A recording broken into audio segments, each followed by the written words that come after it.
이렇게 비 오는 날씨에도 궂은 날씨에도 이렇게 와주셔서 정말 감사합니다. 오늘 이 강연에는 가족의 힘을 합하면 무엇이든 이룰 수 있다의 저자 김미경 W 인사이트 대표의 특별 강연으로서 현실이 어려워도 가족의 꿈을 잃지 않고 지켜나가는 데 필요한 지혜, 가족 성공학에 대해서 오늘 이야기를 듣도록 하겠습니다. 국내 최고의 기업 교육 강사이시며 W 인사이트 대표, 아트스피치 연구원 원장이십니다. 뜨거운 박수로 환영해 주시기 바랍니다. 들고 있는 게 많아요. 녹음도 해야 된다 그러고 막 그래갖고. 사실 녹음하는 거 별로 안 좋아하는데. 왜냐하면 욕을 많이 하거든요. 강의할 때. 방송할 때는 되게 TV에서 방송하는 거는 제가 되게 불편해해요. 아주 불편하고 사실은 재미도 하나도 없어요. 재미도 없는데 자꾸 하라 그러니까. 요번에 또 어디야 MBC에서 요새 파랑새 봤어요? 금요일 날 하는 거. 요번에 그러니까 인물을 분석해서 그의 성공 요인을 3명의 강사가 한 사람 한 사람 다른 각도에서 보면서 풀어헤치는 그런 스타일이거든요. 그래서 첫 번째가 김연아 선수에 대해서, 두 번째는 반기문 사무총장은 정말 열의를 갖고 재밌게 했어요, 제가. 그분은 또 아주 존경할 만한 면이 굉장히 많고 우리가 배울 게 많아서. 세 번째도 재밌었어요, 앙드레김. 여러분들이 앙드레김을 잘 몰라서 그런데 굉장히 괜찮은 남자예요, 아주. 남자라는 생각이 잘 안 들겠지만 괜찮은 남자예요. 실제로 만나보면 디자이너로서의 프로페셔널한 정신이 그 사람을 따라갈 만한 사람이 없어요. 앙드레김은 사실 재산도 별로 없는 거 아시죠? 다 문화, 예술, 옷에 다 쏟아부은 사람이고 존경할 만한 면이, 남들이 모르는 면이 꽤 많이 있어요. 제가 실제로 그분을 만나면서 느낀 것들을 이제 또 강의에서 많이 얘기하면서 뭘 배워야지 되는지에 대해서 얘기하는데, 그거는 20분씩 3명의 강사가 나눠 하는 거기 때문에 부담은 좀 적다고 볼 수가 없죠. 또 뭐 셋 중에 누가 잘했나 또 시청자들은 또 생각할까요? 얼마나 짜증나. 차라리 나 혼자 끝내지. 막 그래서 되게 부담스러운 강의를 매주 월요일마다 또 녹화를 시작을 했어요. 골치 아프다. 그래서 토요일 일요일 하루도 이제 끝났죠, 뭐 토요일 일요일. 앙드레 김이라는 이슈를 가지고 그 사람의 성공한 요인을 뭐에서 찾냐면 디테일이다 그러면 디테일의 힘에 관련된 자료를 다 찾아서 낀 거 넣는데, 자료는 무지하게 어려운 게 들어오는데 마지막 전달되는 순간은 10살부터 80노인까지 다 알아듣게 얘기해야 되는 거. 그게 방송이에요. 그게 무지 어렵잖아요. 그래서 제가 왜 이런 강의를 편애하겠어요. 알아서 오실 분들만 오잖아. 얼마나 좋아. 그러니까 우리끼리 얘기하면 되니까 너무 편안한 거죠. 그래서 방송 강의가 되게 아주 많이 어려운 거예요. 오늘 저랑 이제 제 책은 다 읽으셨어요? 안 읽고 왔구나. 좀 읽어요. 여러분, 강연에서 얻는 감동과 책에서 얻는 감동이 다른 거 알아요? 솔직히 말해봐. 알아요? 그걸 알지 못하면 안 돼요. 사람이 가장 자신의 어떤 영감을 딱 발휘해서 가장 창의적인 순간이 일생에 몇 번밖에 안 와요. 맞아, 이 사업이야. 직관력이라는 거 있잖아요. 직관력과 세상 트렌드와 딱 맞아떨어져서 뭔가 이뤄내는 시점이라는 게 있거든요. 그거는 고민을 많이 하면 도사가 되고요. 한 가지 생각만 오래 하면 되는 게 아니라 다양한 경험을 1000가지, 10,000가지 했을 때 그 모든 것들이 케미칼 반응을 일으켜서 어느 순간 딱 맞아떨어지는 시점이 있어요. 그러려면은 인간이 인간다운 이유가 다양한 컨텐츠를 접하면서 계속해서 자기 개발을 할 수 있는 게 가장 멋있는 점이잖아요. 그래서 자기 개발을 책으로만 하는 건 무지 위험해요. 아주 위험해요. 그래서 책을 많이 읽다 보면 책이 시답지, 아주 그냥 한심하지. 이 똑같은 것들 왜 이렇게 두 번째 넘어가면 다 똑같이 쓰는 거야? 막 이런 생각이 들죠? 리더십 다 똑같아. 그래서 어떤 책을 경시하는 경향이 생기기 시작해요. 내부로부터. 그러면 책에서 얻을 게 없어지는 시점이 와요. 아주 괜찮은 책을 10년 만에 한번 만날 때까지 그 슬럼프에 빠져요. 강연을 무지 많이 듣다 보면요, 강연하는 강사들의 예화 같은 거 있지, 다 어디서 듣던겨. 왜 지네끼리 끌어다 쓰고 난리야? 아주 존경심이 떨어지면서 짜증이 확 나죠, 그죠? 그때부터 강연을 안 듣기 시작해요. 강연에 대한 슬럼프에 빠지기 시작해요. 그럴 때는 어디로 가야 돼요? 그냥 음악을 들으세요. 음악회 가서 비싼 돈 내고 뮤지컬도 보고요, 연극도 보고요, 여행도 하시고 고성도 보러 다니고 그 다음에 운동도 하시고 막 이러면서 다양한 인간이 즐길 수 있는 콘텐츠가 얼마나 무궁무진해요. 아마 1000가지도 넘을걸요? 그런 걸 다 통해서 조금씩 영감을 얻다 보면 그게 어느 순간 하나의 매우 창의적인 아이디어로 터지는 순간이 와요. 근데 그런 노력을 안 하면 한 번도 안 터진다, 인생에. 단 한 번도 왜 나는 한 방도 못 터지고 갈까? 이게 제 경험이에요. 그러니까 제가 하는 모든 말은 제 경험이에요. 제가 책에 대한 슬럼프에 빠져봤고, 제가 강연에 대한 슬럼프에 빠져봤는데 그때 헤어나오는 방법들이 눈을 딱 떠보니까 그거 이외에 너무 괜찮은 게 세상에 많더라라는 얘기죠. 근데 여러분이 제 강의를 듣고 강연 슬럼프에 안 빠졌으면 좋겠어요. 강연 슬럼프에 사람들을 빠뜨리지 않는 제일 좋은 방법은 뭐냐면 솔직하게 모든 자기 얘기를 털어놓는 게 제일 낫더라고요. 막 남이 한 얘기, 좋은 얘기 뭐 이런 건 아무 소용없고 그 제가 쓴 책 있잖아요. 이 가족이 힘을 합하면 무엇이든 이룰 수 있다라는 책을 사람들이 읽다 보면은 무슨 얘기를 하냐면 꼭 김미경 씨가 얘기하는 것 같다라고 얘기하는데 제가 이 책 쓸 때 아주 독특한 방법을 썼어요. 이렇게 그 컴퓨터 앞에서 이렇게 머릿속으로 생각난 걸 쓴 게 아니라 어떻게 썼냐면 내가 말로 한 걸 내가 받아 썼다고요. 그러니까 말이랑 똑같이 쓴 거예요. 그러니까 글과 말은 굉장히 달라요. 그러므로 뭐뭐 했으며 이런 게 하나도 안 들어가는 거죠. 말할 때 우리 그렇게 안 했잖아. 그랬잖아. 맞지? 왜 그런지 알아요? 이런 식으로 그래서 제 글은 되게 짧죠. 아주 금방금방 끊어져요. 아마 2줄, 3줄 이상을 넘어가는 게 별로 없을 정도로 짧게 끊었으니까 아마 읽어보시면 또 제가 말하는 것처럼 그 내용을 그런데 다 읽기 귀찮잖아. 그죠? 뭐 귀찮기도 하고 일단 1년에 힌트가 있으면 책에 더 힘을 갖고 쫙 또 읽는데 편안하시죠. 제가 가지고 있는 이번에 가족의 힘을 합하면 무엇이든 이룰 수 있다라는 책을 왜 쓰게 됐는지 어마어마한 역사가 있었습니다. 그게 제 대학교 4학년으로 올라가요. 제가 대학교 4학년 때 원래 음악대학 나왔잖아요. 연세대학교 음악대학 작곡가를 나왔어요. 원래 시골에서 음악대학 작곡가 들어가기가 무지 어려워요. 왜냐하면 시골에서는 기본 시스템이 없잖아요. 음악을 배울 수 있는 뭐 예고가 있는 것도 아니고 중학교 때 뭐 음악을 제대로 배울 수 있는 데가 있는 것도 아니고 그런 거 하나도 없어요. 근데 오로지 딱 하나 붙잡았던 게 뭐냐면 우리 엄마가 노래를 잘해. 고로 나는 잘할 거야. 라는 똥배짱으로 시작을 한 거예요. 그게 우리 엄마는 진짜 노래를 무지하게 잘하는 사람이에요. 얼마 전에 요번에 곧 5월 달에 우리 딸 넷과 엄마가 총출연하는 방송이 곧 방송이 될 거예요. 저번 주에 가서 뭐 펜션에서 1박 2일 뭐 엄마랑 지내는 것도 막 찍고 그랬거든요. 근데 거기서 우리 엄마가 노래하는 장면이 있었는데 난 너무 놀란 것이 여전히 74세인 우리 엄마가 내 목청보다 10배는 커요. 쨍쨍한 거예요, 목소리가. 얼마나 노래를 잘하시는지. 어렸을 때부터 엄마 피를 받아서 야, 나 노래 진짜 잘해. 이런 생각을 가졌고 실제로 노래를 잘한다는 걸 확인하기에 내가 너무 용이한 동네에서 큰 거예요. 인구가 몇 안 되는 증평이요. 여러분 조그만 동네 사람들이요. 아주 어마어마한 똥배짱과 아주 굉장한 이상한 그 믿음이 있어요. 뭐냐면 동네 사람 10명이 잘한다 그러면 내가 제일 잘하는 거예요. 그런 게 굉장히 사실은 장점이에요. 그래서 내가 제일 잘하나 보다. 그러고 나서 떨리는 마음으로 청주를 나갔잖아요. 제가 고등학교 때. 엄청 떨려 청주 나갈 때. 생각해봐요. 시골에서 맨날 뱀 잡고 흙 먹고 살다가 여러분 옛날에 이렇게 확 넘어져갖고 다리 이렇게 확 까이잖아요. 빨갛게 피나면 거기다 뭐 뿌렸어요? 그래. 어떻게 알아? 흙 뿌린 거. 어머 촌사람이구나. 해봤죠?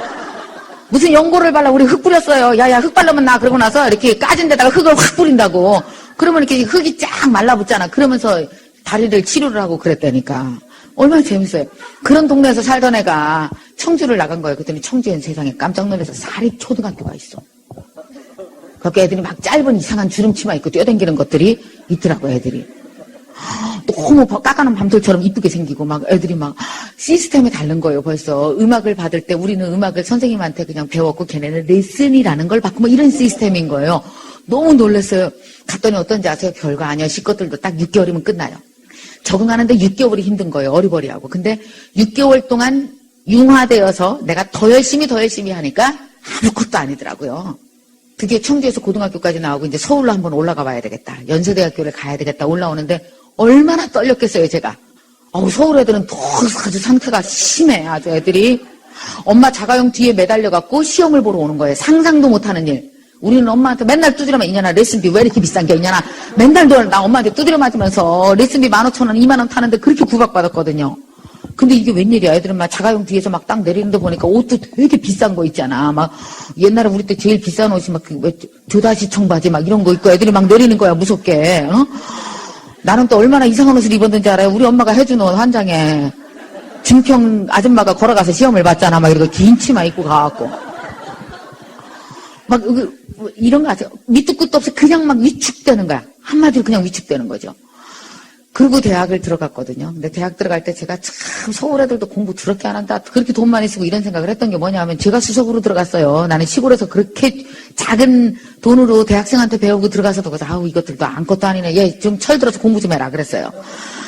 들어가서도 서울 애들이 막 엄청 잘난 척 하는데 그거 아무것도 아니야. 증평의 힘으로 밀어붙여서 6개월 만에 2학기 때부터 내가 계속 과대표를 했어요, 이제.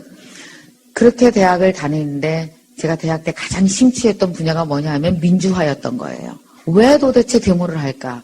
왜 학교 안에서 사과탄을 들고 전경들이 뛰어다니고 있을까에 대해서 참으로 궁금했고 내가 몰랐던 일들이 1970년대에서 80년대 초반까지 이루어지고 나는 그 후에 83년도에 대학을 들어간 거잖아요. 제가 대학을 들어가기 전 10년 전 역사가 너무 궁금했고 그거를 함께 공부하는 팀들이 있었어요. 그래서 같이 이제 그 팀에 또 제가 너무 관심을 가질 만한 한 남자가 또 잘생겼어. 그래갖고 거기서 이제 대학교 3학년 내내 같이 이제 공부하고 뭐 세미나 하고 무슨 해방 전후사의 인식 어쩌고 저쩌고 책 읽으면서 이제 막 뛰어다녔던 거예요. 그래서 제가 뭐가 있냐면요.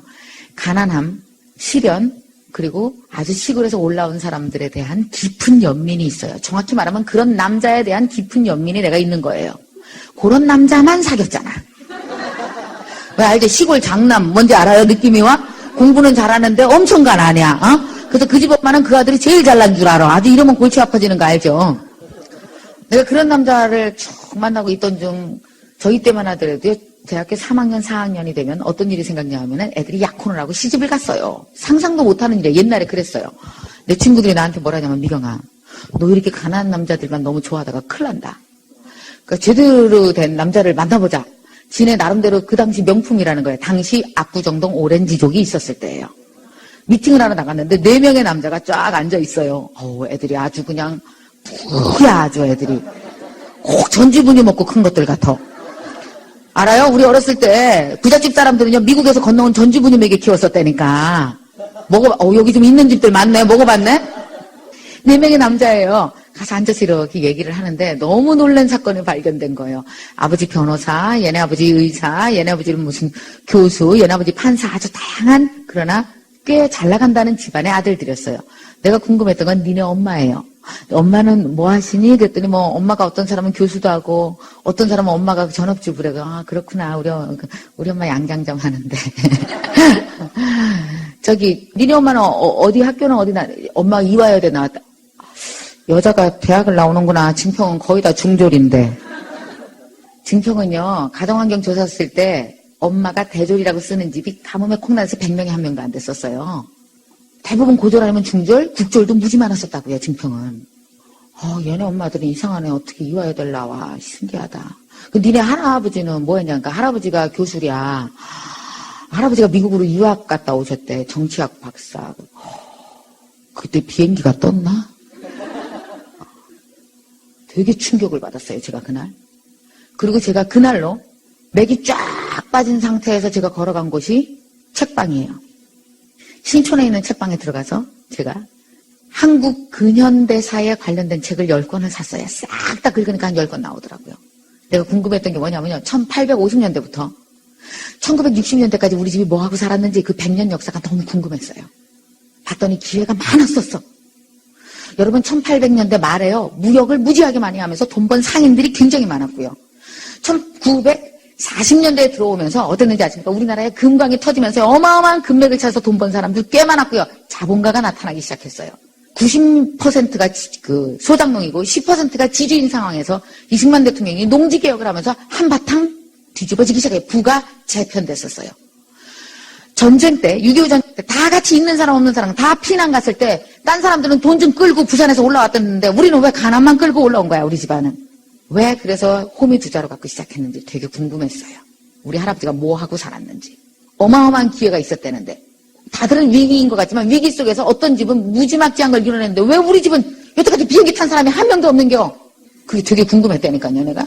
그 책 10권을 다 읽고 나서야 내가 대학교 4학년 때 우리 엄마한테 전화를 했어요. 엄마 그거 알아? 엄마 무지 억울한 일이 하나가 있어. 내가 서울 올라와 보니까 같은 시대를 살아도 한 집안의 문화와 부와 그리고 지식의 축척이 엄마 150년 이상 차이 난다고. 우리 집안에 150년 떨어져 있다고 엄마. 어떻게 따라잡지? 라고 얘기를 했고 우리 엄마한테 제가 뭐라 했냐면 엄마 내가 서울에서 무지 열심히 살아갖고 내가 한 50년 되게 열심히 살아서 이걸 압축해서 엄마한테 선물로 줄게 라고 약속한 게 대학교 4학년이고 나는 그 후에 가족의 역사에 대해서 굉장히 관심이 많아요. 충격스럽죠. 아마 이런 얘기를 처음 들어보신 분도 있을 거예요. 내가 지금 현재 살고 있는 삶에 살고 있고, 우리 엄마는 왜 도대체 돈도 없고 왜 이래? 이렇게 얘기했을지는 모르지만, 살면서 그런 불만을 철없이 한두 번 정도 해봤을지는 모르지만, 가족의 역사 100년 안에 내가 어떤 역할을 하고 살아야 되는지에 대해서 생각해 보신 분들이 정말 많지가 않아요. 근데 그 가족의 역사를 가만히 듣다 보니까 대부분 다 위기 때 일어났어요. 1950년대 6.25 전쟁 속에서 너도 나도 다 가르칠 거 없다고 생각했지만, 광주리를 남 한 개일 때 10개이고 100개를 이어서 집안을 일으킨 어머니가 있고요. 그런 집안들이 50년 만에 자본주의 사회에서 확 일어났어요. 그리고 다들 먹을 거 없을 때지만, 똑같이 먹을 거 없고 다 가르칠 거 별로 없었지만, 그 와중에도 가르쳐서 집안을 일으킨 집안들이 있어요. 꼭 위기 때 집안의 순위가 바뀌더라는 얘기죠. 그래서 이 책을 쓰게 된 거죠. 봐요. 올해가 또 위기예요. 이번에 또 순위가 바뀔 겁니다. 여러분이 위기 때 정신 바짝 차려야 돼요. 여러분, IMF 때요. 1997년도였습니다. 그죠? IMF 때 굉장한 위기가 다가왔어요. 그때 어땠는지 아세요? 정확히 상위 20% 기업이 하위 20% 기업으로 떨어졌고, 하위 20% 기업이 상위 20%로 올라갔어요. 변한 트렌드를 굉장히 잘 읽었고, 위기 때 처신을 잘한 거죠. 기업들은 위기 때 처신을 어떻게 해야 되는지 매뉴얼까지 있어요. 위기관리 매뉴얼이 있어요. 그리고 위기관리 팀들이 있어요. 그래서 어떤지 아십니까? 이번 위기는 우리나라 기업들이 굉장히 슬기롭게 넘기고 있어요. 옛날에 IMF 때 어떤 현상이 일어났냐 하면, 위기가 딱 오니까 광고비 다 줄여, 홍보비 다 줄여, 교육비 다 줄여. 그래갖고 어떻게 했는지 숨죽이듯이 가만히 방바닥에 깔아 누워 있었잖아요. 그러고 났더니 결과가 순위가 바뀌었어. 이러면 큰일 나나 보다. 어때야 돼? 위기 때 남들이 광고 안 할 때 우리가 할 거야.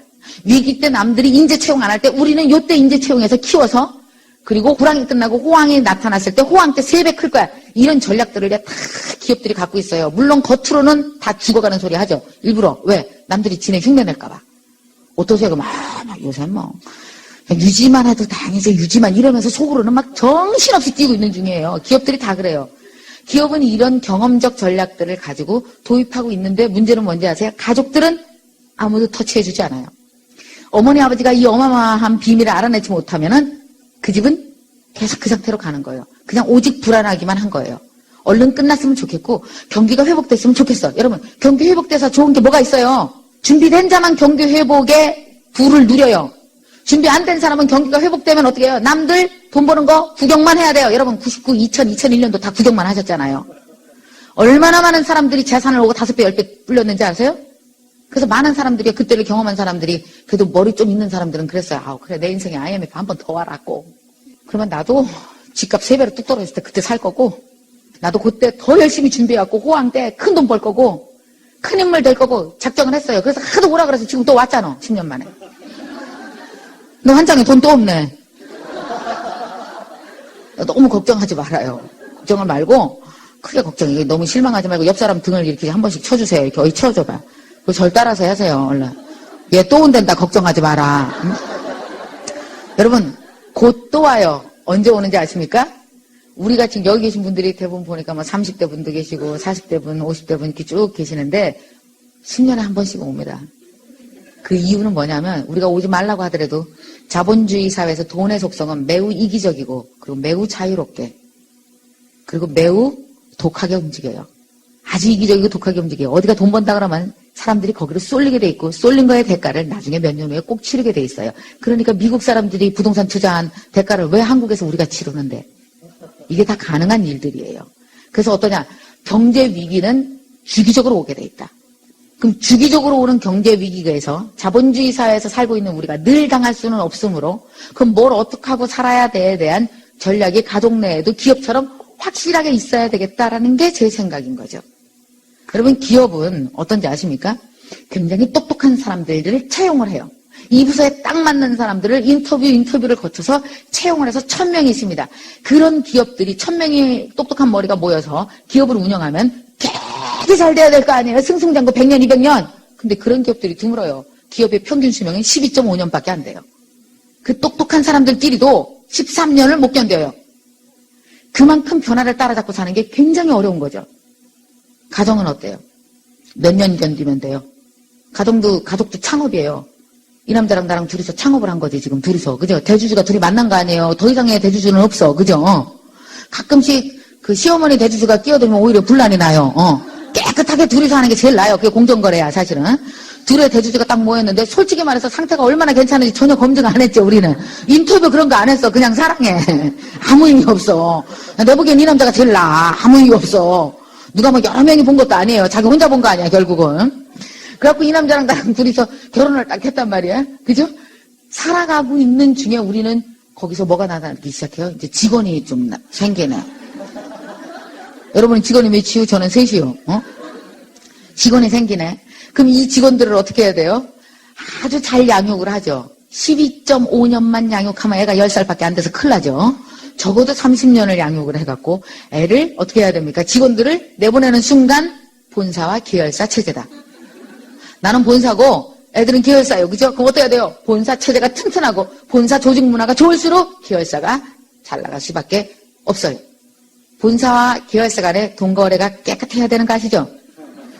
잘못해갖고 본사에 있는 많은 돈을 계열사에 묻어두면 계열사가 그 돈 갖고 아주 이상한 짓을 하지. 기업이건 가정이건 철학은 비슷해요. 잘 되고자 하는 철학은 상당히 비슷해요. 자, 이 계열사가 또 열심히 본사로부터 받은 문화, 부, 지식을 축적해서 그걸 잘 갖고서 그 다음 계열사를 만들어요. 여러분, 우리 평균 수명이 90이기 때문에 계열사 2개 보고 죽습니다. 결국은요, 여러분이 100년의 역사 주인공이세요. 이제부터 시작한다고요. 100년 역사의 주인공이에요. 아마 여러분들이 이런 생각하실 거예요. 그럼 앞으로 뭐 변화도 별로 없고 나 가진 거는 지금요 뭐 집 한 칸 조그만 것도 대출로 든 거랑 우리 남편 혼자 벌고 내가 조금 알바로 보태기는 했는데 뭐 그것도 별거 아니고 집안이 일어나겠어요? 여러분 어마어마한 변화가 눈앞에 놓여 있어요. 앞으로 요즘은 어떤지 아십니까? 많은 기업들이 10년, 20년 앞으로 다가올 변화 때문에 정신이 하나도 없어요. 앞으로요, 자동차 잘 만드는 게 문제가 아니에요. 그 자동차를 계속 만들 경우는 그만큼 손해가 날 수가 있어요. 앞으로는 어떻게 됩니까? 천연 원료로 자동차를 가게 하지 않고 녹색 성장을 이루지 못하면 10년 내에 기업들이 다 문 닫게 생겼어요. 우리가 예측하지도 못하는 변화들이 앞으로 탁탁 놓여 있어요. 그래서 기업들이 그 잘나도 12.25년인 거예요. 여러분 어떻게 해야 되는지 아세요? 가정은 기업보다 훨씬 더 강해야 되고 훨씬 더 독해야 되고 훨씬 더 현명해야 돼요. 그런데도 불구하고 우리는 공부도 별로 안 하고 성공의 의지도 별로 희박하면서 어떡하든지 애 하나 잘 되게 하기 위해서 오로지 학원 보내는 거 이외에는 별로 할 일이 없다 그러면 굉장히 심각한 거잖아요. 도대체 어떻게 우리 집안의 지식과 문화와 부를 축적하는 힘을 길러나갈 것인가? 그것도 10년 만에 다가온 위기 같은 건 아무것도 아니다라고 생각하셔야 돼요. 불황은 늘 오는 거다. 다음 호황을 준비하기 위해서 이 불황 1, 2년을 어떻게 지내야 되는 거냐? 이런 것들에 대해서 분명한 여러분의 생각을 가지셔야 됩니다. 그 첫 번째가 꿈과 비전을 꼭 가지십시오. 어서 많이 듣던 소리죠? 남들이 가지라고 얘기는 하는데 어떻게 가질 줄을 몰라서 못 갖는 거 아니에요? 여러분의 꿈과 비전은 무엇입니까? 제 꿈과 비전은 내가 100년 역사에 처음 본사가 되는 게 내 꿈이었어요. 그럼 아주 본사답게 살았어야 된다고요. 그러기 위해서 꿈과 비전을 가진 본사답게 살기 위해서 그럼 어떻게 살아야 돼? 어떻게 살아야 돼? 이걸 갖고 고민을 하실 텐데요. 여러분, 꿈과 비전은 대부분 여러분 어떤지 아십니까? 성공한 사람들을 흉내를 아주 이상하게 내는데 우리가 문제가 있어요. 굉장히 큰 황금빛 찬란한 그 종이가 하나 있다고 칩시다. 한 평짜리야. 그게 성공한 사람이야. 그럼 우리는 대부분 그 황금색 한 평짜리 불빛을 보고 나서 놀라면서 저 사람처럼 돼야 돼 라고 생각을 해요. 근데 여러분 그 한 평짜리 황금색 면이 뭘로 만들어졌게요? 뭘로 만들어졌게요? 잘 생각해봐요. 황금색 큰 한 평짜리 면은 요만한 점이 수십만 개, 수백만 개, 수조 개가 찍힌 거예요. 왜 그걸 안 보려고 그러는지 모르겠어요. 얼마나 성공한 모든 사람들이 꿈과 비전에 도전하는 하루 혹은 24시간에 1시간 그 1분 1초가 처절한지 봤어요? 대단해요. 저는 정말 놀란 것이 뭐냐면 앙드레 김 선생님 하루 4시간밖에 안 자요. 그 사람. 그렇게 50년 살았어요. 그가 얼마나 노력을 하는지 보는 모든 것들을 허치 보는 것이 하나도 없게 하기 위해서 1분 1초를 아꼈어요. 그래서 그것이 그의 꿈과 비전이 매일 분 단위로 수정돼요. 나는 여기가 아니었어. 나는 이걸 할래. 난 저걸 할래. 이걸 할래. 한국에서 최고가 아니고 세계에서 최고고 세계에서 최고의 연예인들이 나한테 와서 옷 맞춰달라고 다 무릎 꿇을 정도로 만들어 놀래라고 그가 50년 전에 생각하지 못했지만 그것은 20년 전 그리고 10년 전엔 그의 꿈이 계속 수정되는 거예요. 여러분 꿈과 비전은 수정될 때 의미가 있어요. 여러분 10살 때 꿈과 비전의 의미가 크게 있어요? 대통령 되겠다 그랬는데 현실과 맞닿으면서 지속적으로 꿈과 비전이 수정되어져요. 그리고 어떡합니까? 한 평짜리의 큰 황금색 면을 황금색으로 찍어나가기 시작하는 거죠. 1분 1초도 아니고. 그게 꿈과 비전이에요. 여러분, 꿈과 비전은 매우 구체적이고 현실적이고 그리고 최소 단위입니다. 절대로 큰 단위라고 생각하는 순간 우리는 거기까지 가지도 못하고 끝낸단 말이에요. 삼성 홈플러스의 이승환 회장이라는 분이 있어요. 아세요? 홈플러스라는 회사는 아시죠? IMF 때 생겼어요. 98년도에 생겨서 10년 만에 유통업계 신화를 이뤘어요. 어마어마하게 발전해왔어요. 그분 잠 절대로 안 자요. 나이가 63인데 정말 잠 안 자고 뛰어다녀요. 취미가 뭐냐? 한시에 임원들 불러내는 거예요. 야, 우리 매장 가보고 싶지 않니? 이렇게 무서운 소리를 하신대요. 그 임원들이 야, 너 어디냐? 그러잖아요. 한시에 전화해서 회장님이 회사에서 막 고민하고 계시는 거예요. 그러다가 임원한테 전화해서 전무한테 전화해서 야, 너 어디냐? 그러면 전무가 저 자고 있습니다. 하겠어요? 아닙니다. 저 회사 가서 술 한잔하고 있었습니다. 그럼 미친 듯이 뛰어간대요. 그냥 우리끼리 심심한데 그러면 다 같이 너무 재밌는 거야. 그분한테 그게 놀이인 거야. 매장 한번 보는 게. 밤 1시에 홈플러스 매장으로 가요. 뭘 바꿔놓는지 아세요? 간장, 고추장, 식용유의 진열을 바꿔요. 이러니까 고객이 사기 힘들지. 여러분, 가장 최소 단위를 건드려야 큰 꿈을 이루잖아요. 최고 매출을 오르기 위해서는요, 식용유 위치를 바꾸는 데 있어요. 그것도 고객의 눈으로 밤 1시, 2시, 3시에 가서 보고, 그리고 새벽 6시까지 진열을 다 바꾸고 나서는 행복해 죽는데요. 그게 성공한 사람의 꿈과 비전의 모습이에요. 그런 하루하루가 몇십 년 쌓여서 그게 우리한텐 성공이라는 신화로 보이죠. 근데 우리는 그 신화만 봐요. 뭐만 따라하지 않은지 쓸데없는 것만 따라서요. 거봐. 그분 좋은 대학 나왔대야. 죽기 살기 공부야. 이런 짓을 한다니까요. 그게 아니에요. 좀 더 다른 곳에 그것들이 있을 수가 있어요. 저희 엄마는요. 꿈과 비전이 있었어요. 우리 엄마 꿈과 비전이 뭐였었냐면 서울로 대학 오는 거였어요. 그 50년도 더 전에. 할아버지한테 뒤지게 맞았어요. 지집애가 무슨 대학이냐고. 저희 엄마 서울로 보따리 싸갖고 도망갔잖아요. 그리고 복장학원에 들어가서 양재를 배운 거예요. 그 옛날에. 그리고 그 양재를 배워서 저희 엄마가 증평으로 3년 만에 삐죽고도 신고 막 삐딱거리고 다시 내려와서 그때부터 우리 엄마의 꿈과 비전이 커가기 시작합니다. 돈 벌자. 그래서 내가 내 집안을 일으킬 거야. 그래서 저희 엄마가 20대를 다 양장점에 바쳤고 그동안 친정에 있는 오빠 둘과 남동생 하나를 다 서울로 대학을 보내놓고 우리 엄마가 결혼을 했어요. 정말 할아버지와의 약속을 지킨 거죠, 우리 엄마가. 막상 결혼하려고 보니까 남자가 없어갖고 엄청 헤맸잖아요. 증평에 상태 좋은 남자 몇 명 되겠어.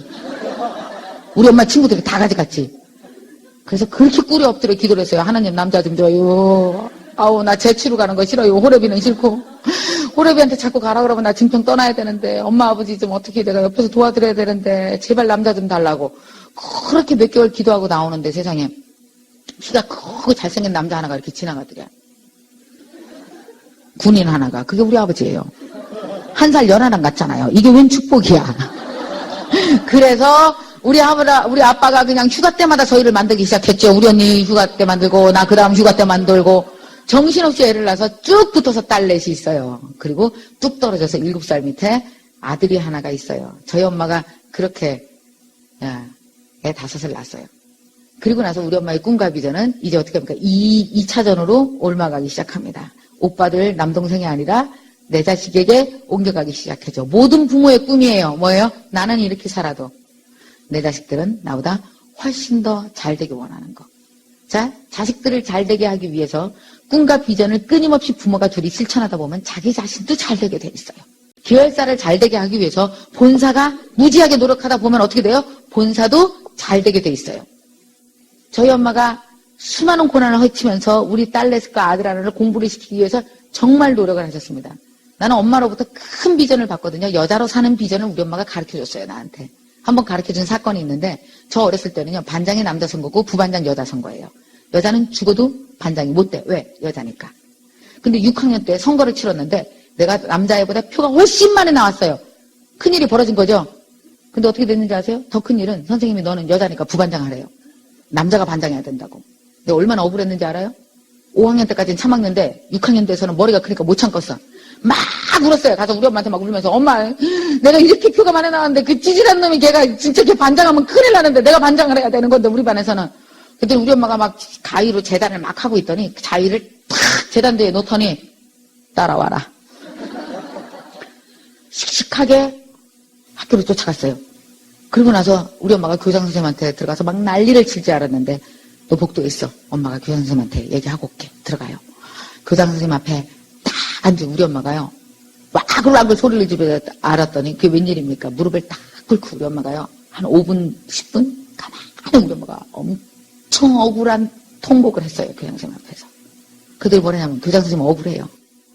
제가 여자로 태어나서 한국에서 여자로 태어나서 받은 남녀 차별이 얼마나 무지막지했는지 아세요? 그게 얼마나 저한테는 아픔이었는지 아세요? 저 너무 공부하고 싶었는데 여자라서 주저앉아서 여기서 양념 좀 해요. 우리 오빠가 대학 갈 게 아니라 내가 갔어야 됐어요. 근데 못 갔어요. 여자라서. 내가 여자라서 당하고 산 게 얼마나 많은지 아세요? 근데 홍순이만 당해야지. 왜 우리 미경이가 왜 당해요? 내 딸은 그만 당해야 되잖아요. 왜 교장 선생님 함부로 내 딸한테 남녀 차별하세요? 얘 이거 못 겪고 살게 하세요. 바꿔주세요. 우리 엄마가 엄청 울었어요. 교장 선생님 60 먹은 분이 끄떡도 안 하지. 그까지 얘기 들어봤자. 우리 엄마가 어떤 사람이에요? 6개월 진짜 붙었지. 2학기 때 내가 반장 됐잖아요. 맞습니다. 가끔씩 저희 엄마가 이런 얘기를 해요. 참 우리 엄마 재밌는 사람. 야, 니네가 훌륭하게 내가 훌륭하게 이걸 물어봐요. 그럼 우리는 엄마 이거 해야 돼요. 안 그러면 혼나요. 우리 엄마가 우리를 키우면서 제일 싫어했던 게 이런 거예요. 엄마는 알지도 못하면서 이런 얘기 했다가 정말 뒤지게 맞았어요. 우리 엄마한테. 무지 싫어했어요. 그 엄마는 뭐냐면 너희들을 먹이는 것만 하는 사람이 아니라 너희들의 정신적인 멘토이면서 앞서 살아가는 여자라다라는 얘기를 수없이 했던 것 같아요. 아주 생활에서 보여줬어요. 자, 니네가 똘똘하게 내가 똑똑하게 그러면 엄마 이걸 꼭 해야 돼요. 그럼 우리 엄마가 뒤에다 꼭 한마디 붙여요. 그래, 나는 니네보다 훨씬 훌륭하고 니네보다 훨씬 똑똑한 여자예요. 왠지 알아? 다른 이유 하나도 없어. 내가 니네 애미라서다. 내가 왜 니네 애미로 태어났는지 알아?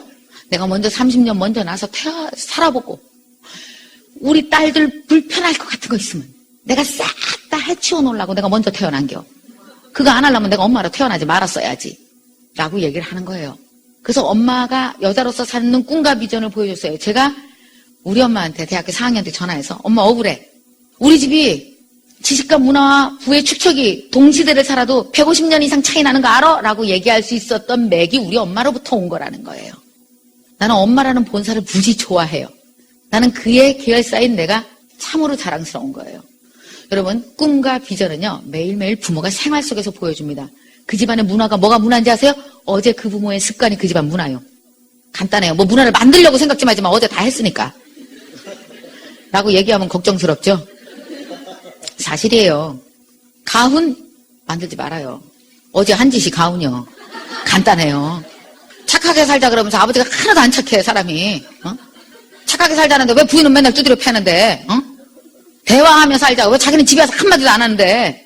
가훈 필요 없어요. 집안의 문화라고 하는 거 어느 날 만든다고 만들어지는 게 아니라 누적된 20년이 그 집안 문화예요.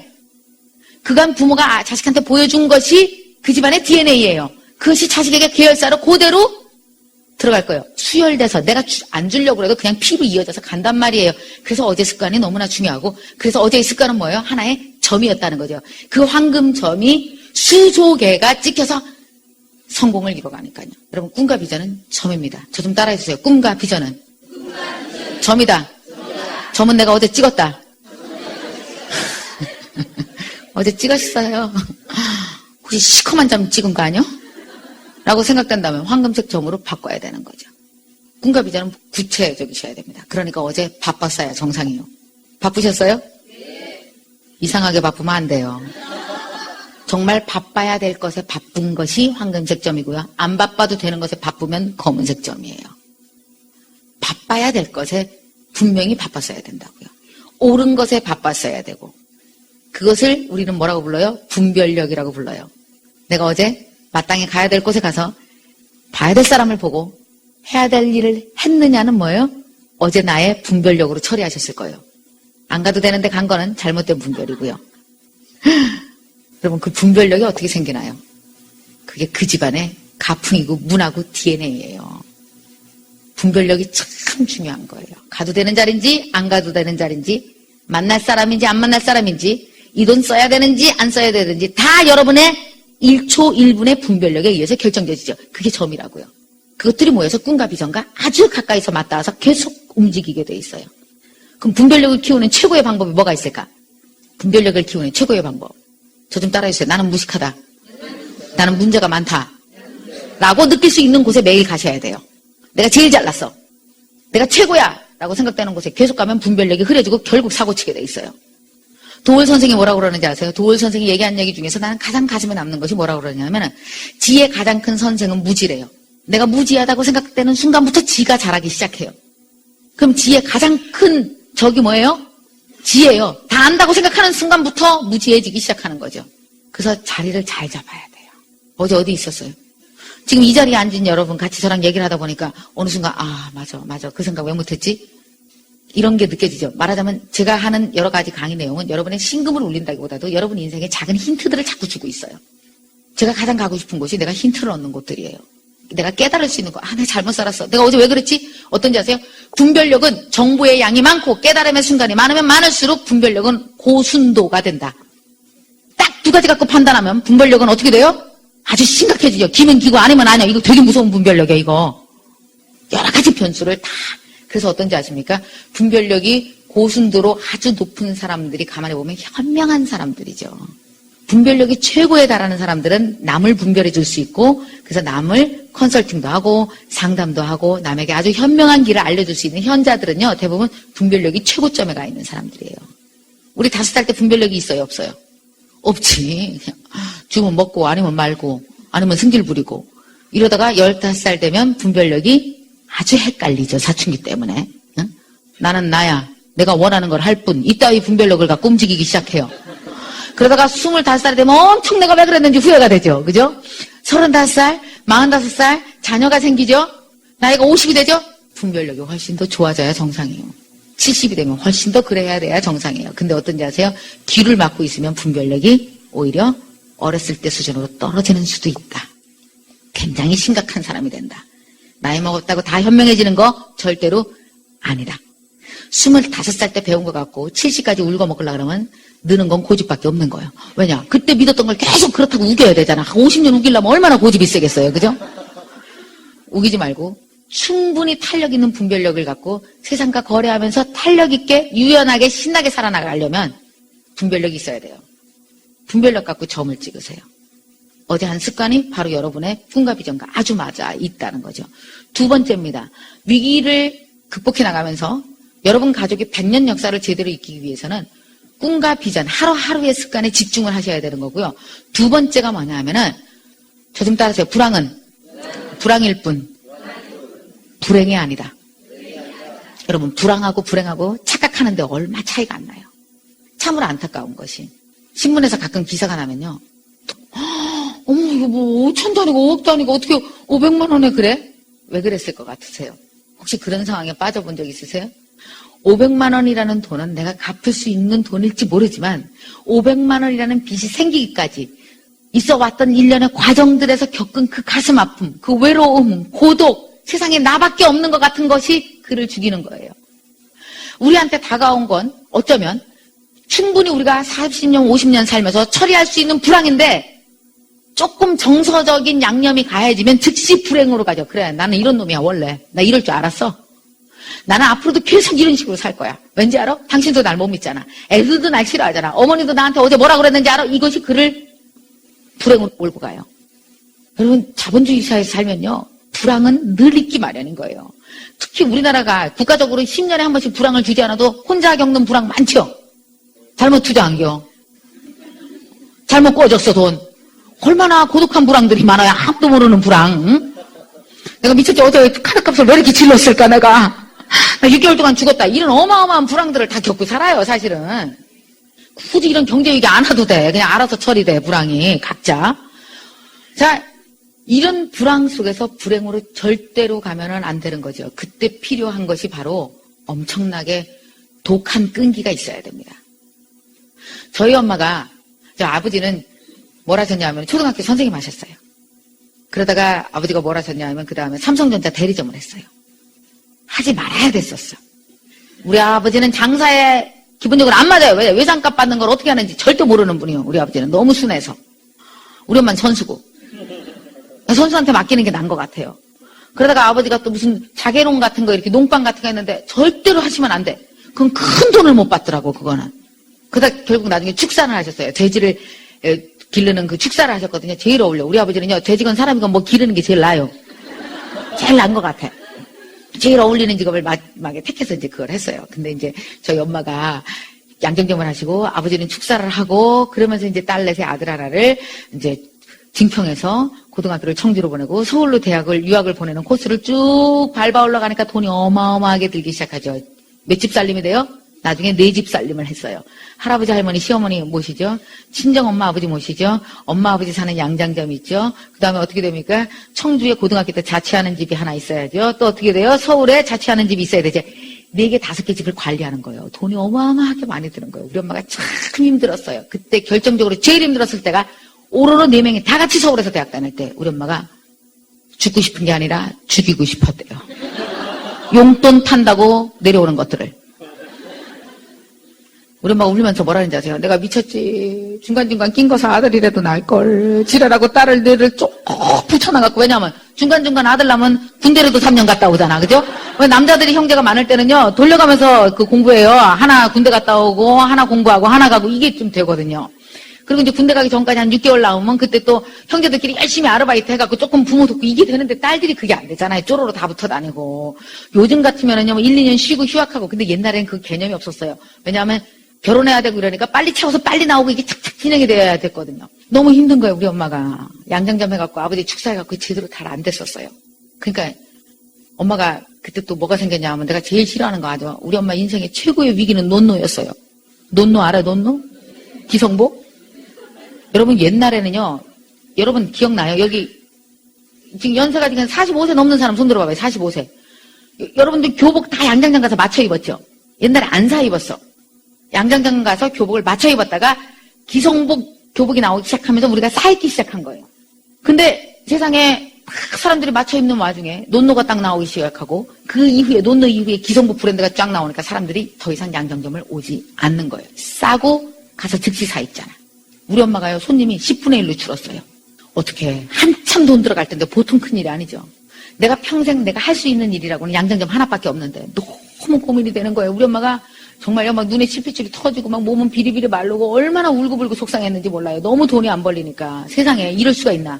그렇게 한참을 고민하다가 우리 엄마가 짜낸 아이디어가 있어요. 뭐냐면 그게 청주에서 버스를 5대를 부르는 거예요.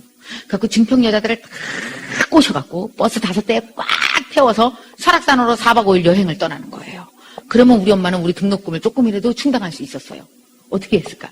여러분 생각해봐요. 4박 5일 동안 여행을 가자고 그러잖아요. 그러면 어떤지 아세요? 여기 계신 여성분들 몇 분한테 내가 우리 버스 한 대 빌려서 다 같이 놀러 가자. 그러면 여자분들은 즉시 머릿속에 어머 나 뭐 입고 가. 큰일 났네.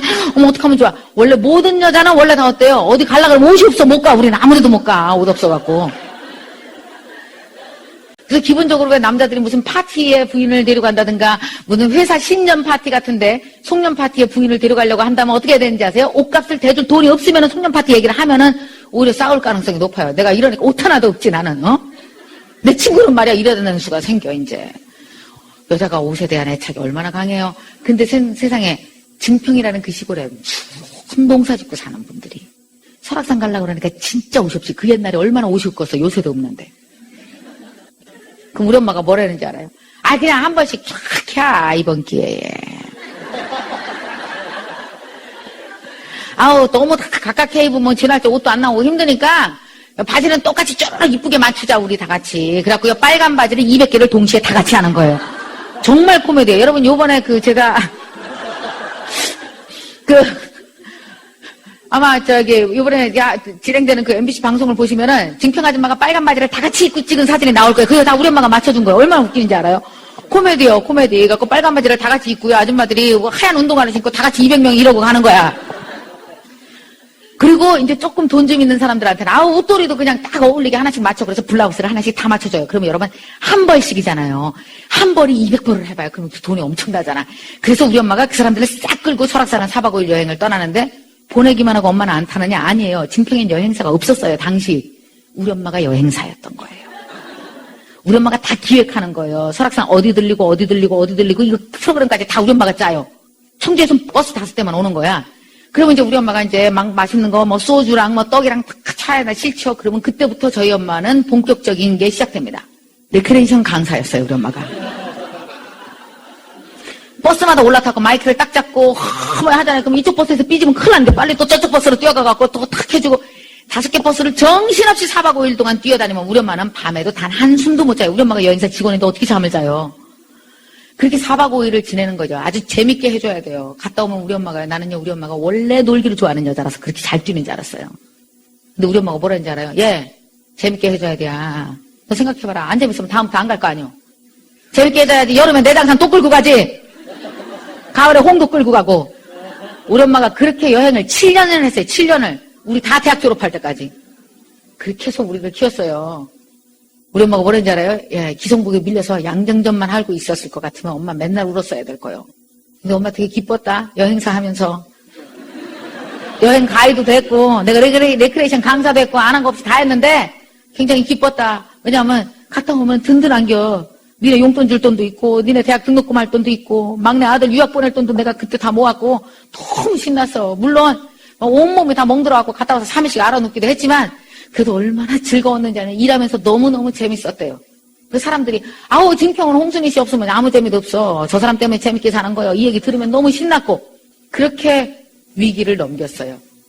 그 순위가 바뀌어요, 여러분. 그때 우리 엄마가 양장점 10분의 1로 줄어들었을 때 안 된다고 울고 있었으면 절대로 우리가 클 수가 없었고 김미경이 여기 있을 수도 없었고 저희 엄마 때문에 순위가 바뀌었어요. 정말 고맙게 생각해요. 그거에 대해서. 여러분 본사가 제대로 해야 된다고요. 본사가 불황 때 쓰러지면 자식들은 호황 꼴을 못 봐요. 본사가 불황 때 견뎌줘야 자식이 어떻게 해요? 호황의 맛을 같이 누릴 수가 있는 거예요. 같이 꼭 누려야 되니까. 더 독해지셔야 됩니다. 아주 독해지셔야 돼요. 독해지는 방법 하나를 알려드리면 저는 이제 우리 엄마한테 배운 게 하나가 있는데 우리 엄마가 숫자랑 싸워요. 우리 엄마는 아주 이상한 여자예요. 이상한 거랑 싸워요. 사람이랑 싸우는 게 아니라 숫자랑 싸워요. 숫자가 뭐냐면 내가 이번 달에 옷을 50벌을 꼭 맞추고 말겨. 그래서 내가 만약에 600만 원 적금을 꼭 든다. 그러면 매달 600만 원짜리 적금을 우리 엄마가 든다고 딱 만약에 써놨잖아요. 그럼 어떻게 되는지 아세요? 해요. 누가 했는지 아무도 몰라요. 우리 엄마조차도 모른다는 거 아니에요. 우리 엄마가 어제 한 짓을 모른다는 거 아니에요. 얼마나 손님을 기가 막히게 꼬셔댔는지를 자기가 기억도 안 난대요. 다음날 아침에 일어나면.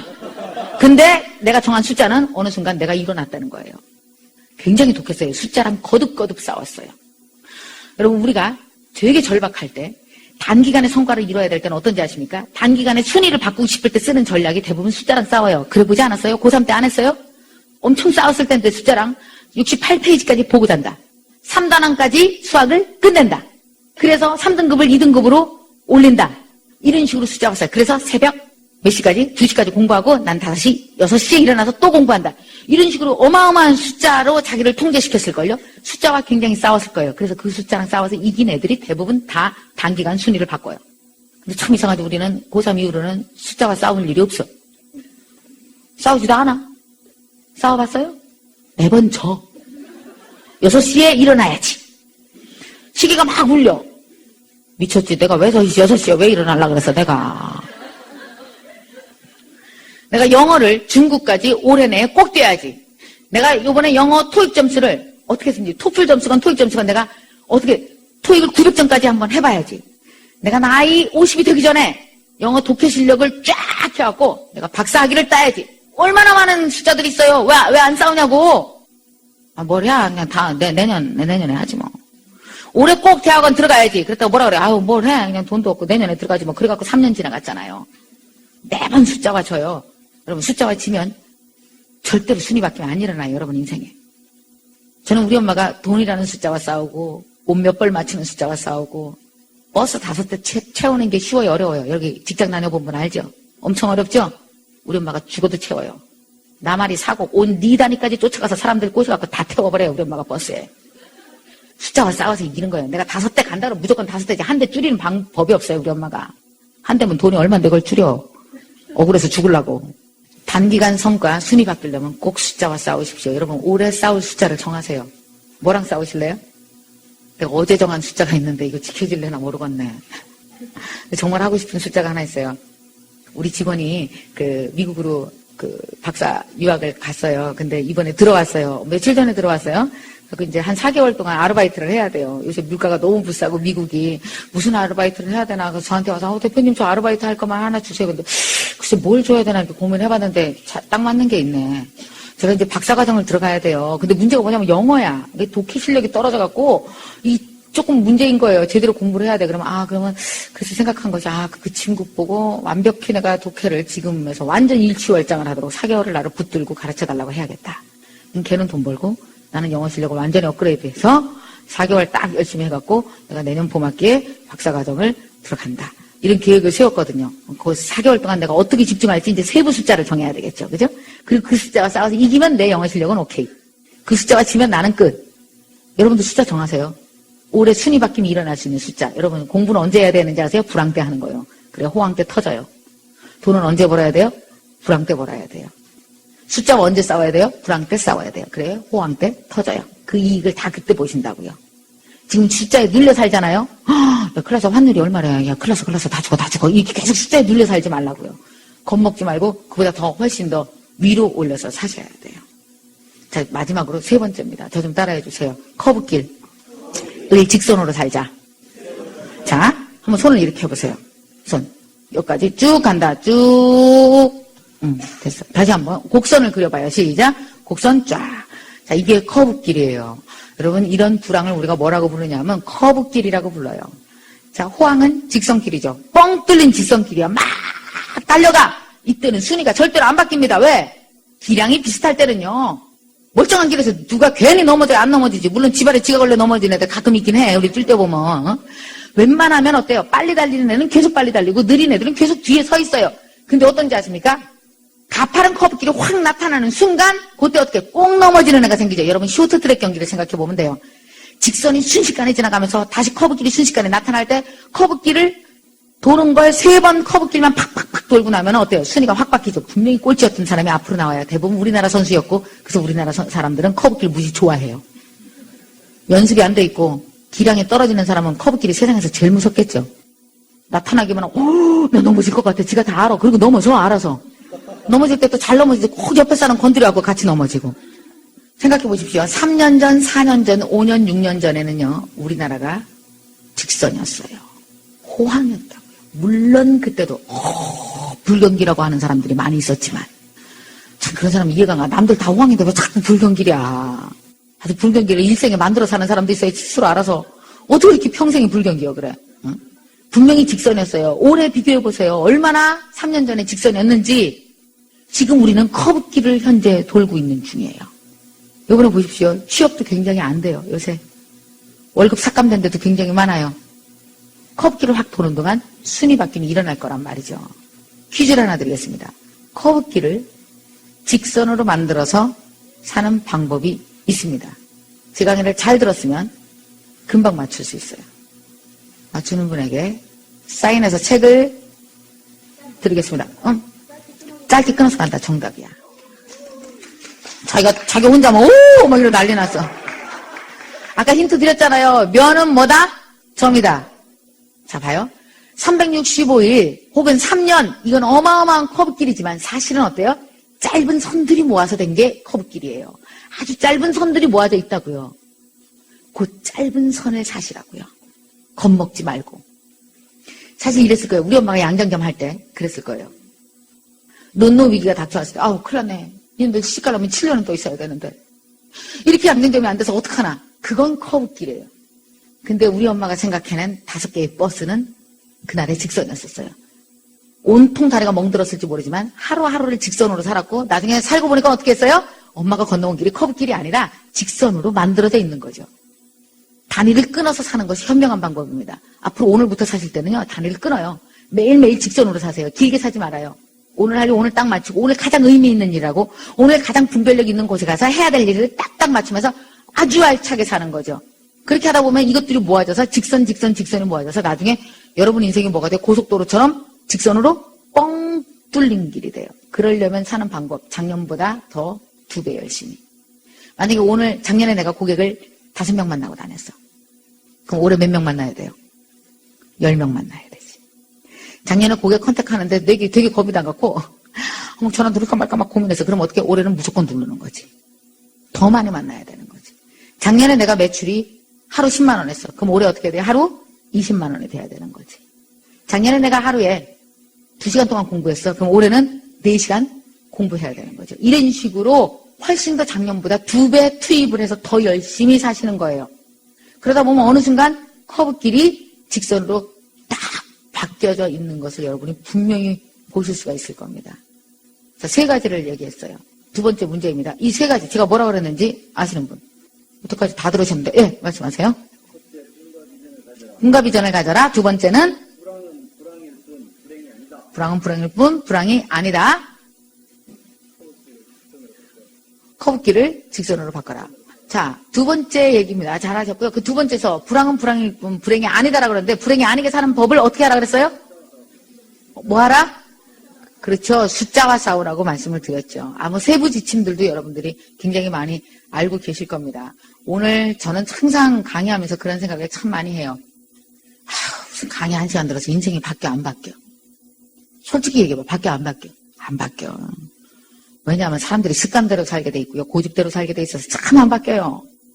근데 어떤지 아세요? 저는 아까 말씀드린 것처럼 그 많은 내가 세상에서 본 것들, 들은 것들, 느낀 것들이 어느 순간 미친 듯이 몰입해지면서 하나의 영감을 딱 이루는 가장 창의적인 순간이 한 번씩 인생에 와요.